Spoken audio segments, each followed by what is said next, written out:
I remember the night our world shattered, the empty cradle, the open window, and the eerie glow outside.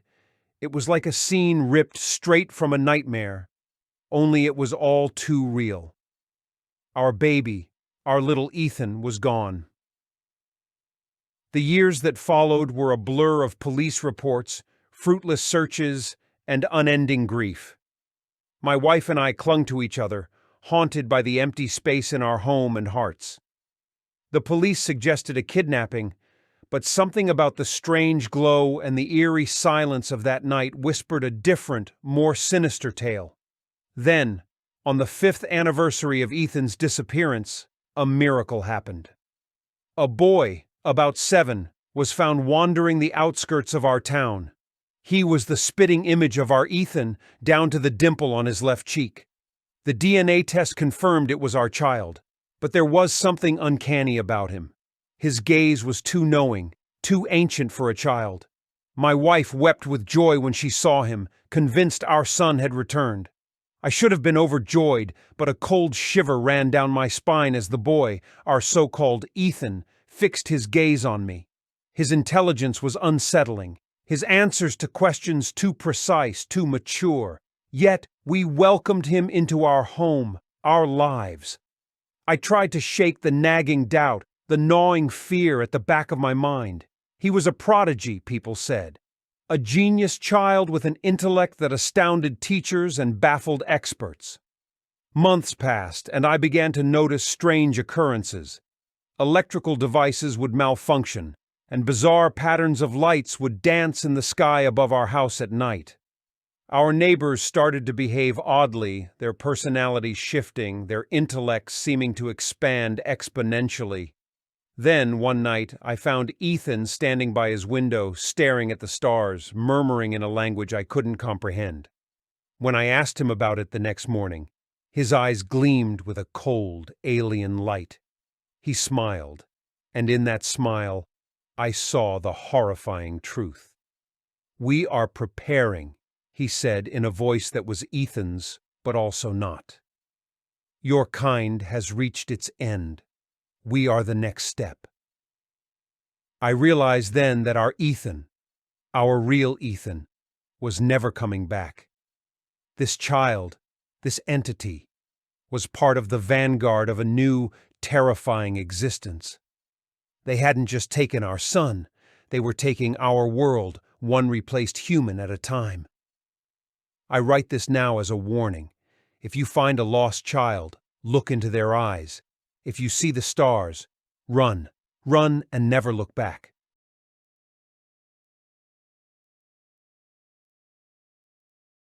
The first time I saw her, I couldn't believe it.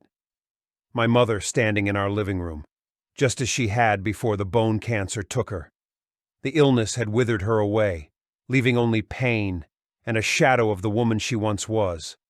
But there she stood, whole again, a smile on her lips that I hadn't seen in years. The world was changing. The dead were returning, beginning with those most recently departed. It was a miracle, a chance to reunite with loved ones lost. But as the days passed, more came back. The streets overflowed with people, faces from history books mingling with commoners whose names were lost to sands of time. It was an exponential resurrection, with no end in sight.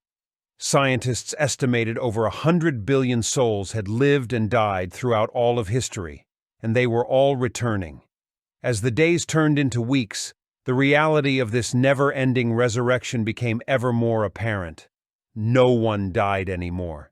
Injuries, diseases, age, nothing could claim a life. It was a twisted form of immortality where suffering and pain persisted, but death remained elusive. Hospitals, once beacons of healing, became houses of perpetual agony. People trapped in endless cycles of suffering begged for release, but none came. My mom, her smile fading, soon began to suffer again. The cancer that had eaten away at her bones, causing her excruciating pain in her final months, returned with a vengeance. She cried out in agony, but no matter how much she hurt, she couldn't die. Death had lost its grasp on us.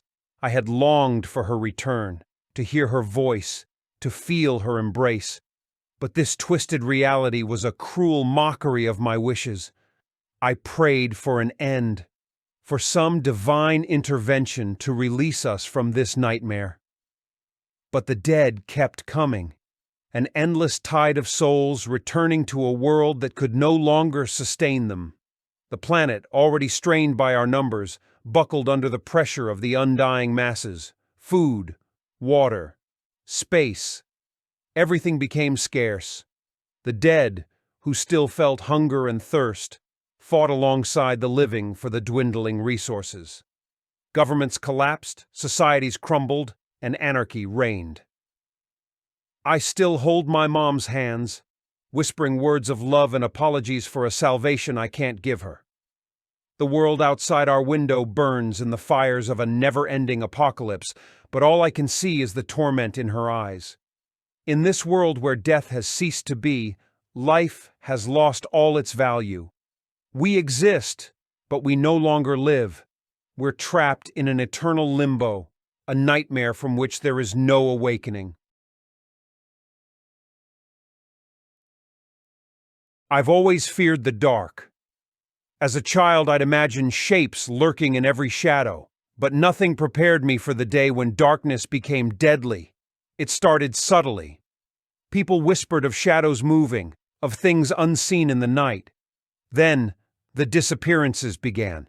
The world plunged into a panic, and we learned one rule: stay in the light, no matter what. I fortified my home, stockpiling light bulbs like a miser hoarding gold. But eventually, everything runs out. Tonight, as I sit reading under the warm glow of my lamp, it flickers. My heart stops. Dear God, no, I plead silently. It flickers again, more aggressively. In a panic, I rummage through my drawers. Empty. Desperation sets in as the light bulb gives its final feeble blink before surrendering to darkness. I freeze, ears straining for any sound. The silence is oppressive, suffocating. I have to find a light bulb. There has to be one more. I remember a box I had stashed in the basement. My only chance. Moving in darkness is a nightmare made real. I inch forward, arms outstretched, feet shuffling on the cold floor. Each step is a leap of faith. Every creak of the floorboard, every rustle of air, feels like a prelude to my end. I reach the stairs, gripping the railing with trembling hands.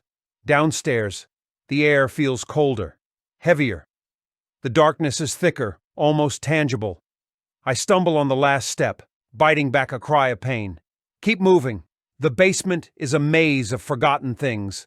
I bump into boxes, sending echoes through the void. I pray the sounds won't attract anything. Finally, my hands find the familiar cardboard box. Frantically, I tear it open, empty. Despair washes over me. Then, my hand brushes against something round and cool.